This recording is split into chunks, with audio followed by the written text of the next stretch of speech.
आज हम कक्षा 6 के सामाजिक विज्ञान के हमारे अतीत भाग 1 के अध्याय 2 आखेट खाद्य संग्रह से भोजन उत्पादन तक के महत्वपूर्ण प्रश्न उत्तर सहित पढ़ेंगे या आपको समझाएंगे। इसमें पहला प्रश्न है, आखेटक खाद्य संग्रह के नाम से कौन जाने जाते थे? उनका ये नाम किस आधार पर पड़ा? भारतीय उपमहाद्वीप में 20 साल पहले जो लोग रहा करते थे उन्हें हम आखेटक खाद्य संग्राहक के नाम से जानते हैं। भोजन का इंतजाम करने की विधि के आधार पर इनका ये नाम पड़ा। प्रश्न नंबर 2, आखेटक खाद्य संग्रह खाने के लिए क्या क्या करते थे? आखेटक खाद्य संग्रह खाने के लिए वे जंगली जानवरों का शिकार करते थे, मछलियाँ और चिड़िया पकड़ते थे, फल मूल दाने पौधे पत्तियाँ अंडे इकट्ठा किया करते थे। प्रश्न नंबर 3, आखेटक खाद्य संग्राहक समुदाय के लोग एक जगह से दूसरी जगह पर क्यों घूमते रहते थे? उत्तर, आखेटक खाद्य संग्राहक समुदाय के लोग एक जगह से दूसरी जगह पर कई कारणों से घूमते थे जो निम्नलिखित है। पहला कारण, अगर वे एक ही जगह पर ज़्यादा दिनों तक रहते तो आसपास के पौधों, फलों और जानवरों को खाकर समाप्त कर देते थे, इसीलिए और भोजन की तलाश में उन्हें दूसरी जगहों पर जाना पड़ता था। जानवर अपने शिकार के लिए या फिर हिरण और मवेशी अपना चारा ढूंढने के लिए एक स्थान से या एक जगह से दूसरी जगह जाया करते थे, इसीलिए इन जानवरों के शिकार करने वाले लोग भी इनके पीछे पीछे जाया करते थे। तीसरा कारण, पेड़ों और पौधों में फल फूल अलग अलग मौसम में आते हैं, इसीलिए लोग उनकी तलाश में उपयुक्त मौसम के अनुसार अन्य इलाकों में घूमते होंगे। अब चौथा कारण, पानी के बिना किसी भी प्राणी या पेड़ पौधे का जीवित रहना संभव नहीं होता। पानी झीलों, झरनों और नदियों में ही मिलता है। यद्यपि कई नदियों और झीलों का पानी कभी नहीं सूखता और कुछ झीलों और नदियों में पानी बारिश के बाद ही मिल पाता है, इसलिए ऐसी झीलों और नदियों के किनारे बसे लोगों को सूखे मौसम में पानी की तलाश में इधर उधर जाना पड़ता होगा। अब है प्रश्न नंबर 4, प्रारंभिक मानव किन किन वस्तुओं के औजार बनाया करते थे? उत्तर है, पत्थरों, लकड़ियों और हड्डियों के औजार बनाया करते थे। प्रश्न नंबर 5 है, इन औजारों का उपयोग प्रारंभिक मानव किन किन कार्यों में करता था? तो उत्तर है इसका, फल फूल काटने, हड्डियां और मांस काटने तथा पेड़ों की छाल और जानवरों की खाल उतारने के लिए किया जाता था।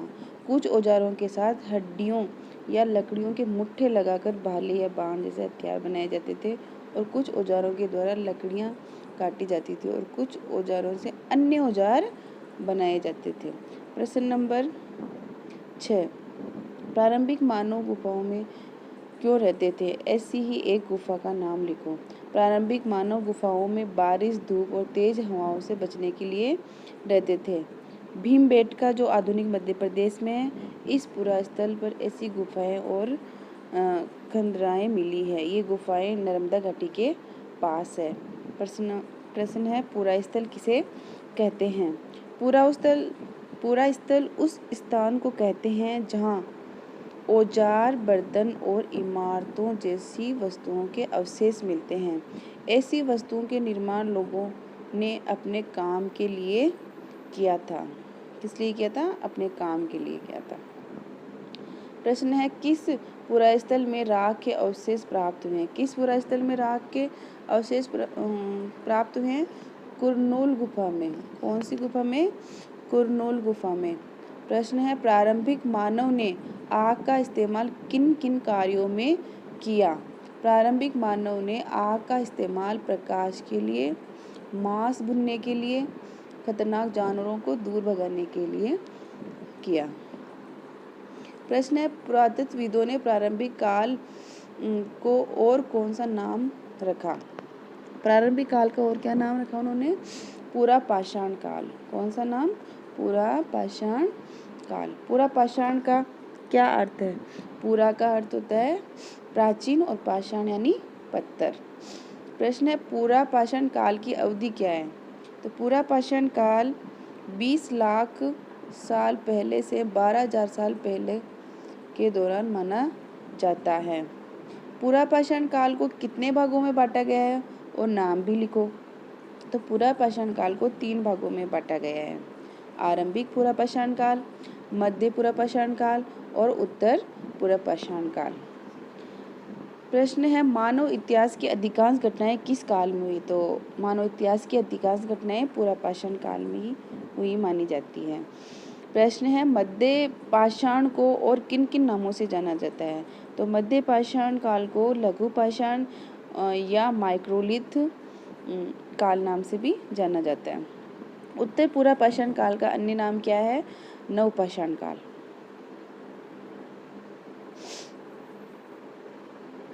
प्रश्न है घास के मैदान कितने साल पहले बने और किस कारण बने, इसका परिणाम क्या हुआ?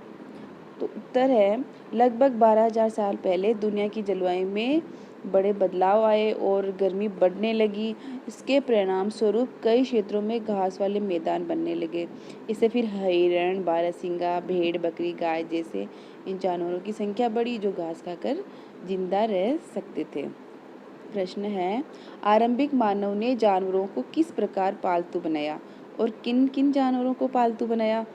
उत्तर है आरंभिक मानव ने अपने घरों के आसपास चारा रखकर जानवरों को आकर्षित कर उन्हें पालतू बनाया। ऐसे जानवर जो झुंड में रहते थे और ज़्यादातर घास खाते थे उनको पालतू बनाया उन्होंने। प्रश्न है बसने की प्रक्रिया कितने साल पहले शुरू हुई? तो 12,000 साल पहले। खेती करने वाले लोग एक ही स्थान पर लंबे समय तक क्यों रहते थे? तो खेती करने वाले लोग एक ही स्थान पर लंबे समय तक रहने लगे क्योंकि जब लोग पौधे उगाने लगे तो उनकी देखभाल के लिए उन्हें एक ही जगह पर लंबे समय तक रहना पड़ा। बीज बोने से लेकर फसलों के पकने तक पौधों की सिंचाई करने, खरपतवार हटाने, जानवरों और चिड़ियों से उनकी सुरक्षा करने जैसे बहुत से काम शामिल थे। कटाई के बाद अनाज का उपयोग बहुत संभाल कर करना पड़ता था। प्रश्न है उन पुरास्थलों के नाम लिखो जहाँ पुरातत्वविदों को कृषकों और पशुपालकों के होने के साक्ष्य मिले हैं। तो ये 8 जगह है ना, 8 पुरास्थल है। वह मेहरगढ़, बुर्जहोम, चिरौन, कौल्डिहवा, महागधा, दाओ जली हेडिंग, हल्लूर, पय्यमपल्ली। प्रश्न है किस पुरास्थल पर झोपड़ियों और घरों के निशान मिले? तो बुर्जहोम जो वर्तमान कश्मीर में स्थित है। गर्तवास किसे कहा जाता है? उत्तर है बुर्जहोम के लोग गड्ढे के नीचे घर बनाते थे और जिन्हें गर्तवास कहा जाता, यानी जमीन के अंदर घर बनाते थे वो लोग। कहाँ के? बुर्जहोम के लोग। प्रश्न है मेहरगढ़ के लोग मृतकों की कब्रों में कुछ सामान भी क्यों रखते थे? तो लोगों की आस्था है कि मृत्यु के बाद भी जीवन होता है और मृतक के प्रति सम्मान भी जताते थे। इस कारण मेहरगढ़ के लोग मृतकों की कब्रों में कुछ सामान भी रखा करते थे। धन्यवाद। आज हमने अध्याय 2 के प्रश्नों और उत्तर करवा दिए हैं।